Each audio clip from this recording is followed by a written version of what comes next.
జైలులో మొదలైన ఆ జీవితం గోకులంలో ప్రశాంతతను చేరుకుంది.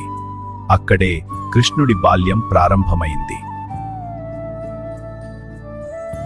యశోదమడిలో ఆ చిన్న శిశువు సాధారణ జీవితం గడుపుతున్నాడు.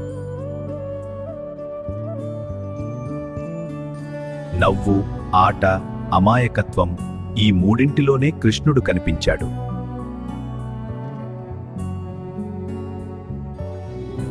చిన్న చేతులతో వెన్నె కోసం వెతుకుతూ ఆ బాల్యంలోనే చిలిపితనం కనిపించింది.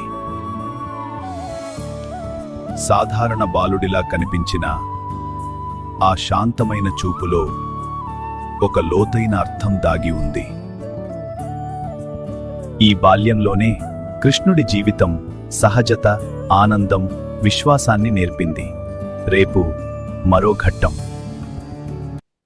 మన సనాతన జ్ఞాన AI ఛానల్కు స్వాగతం.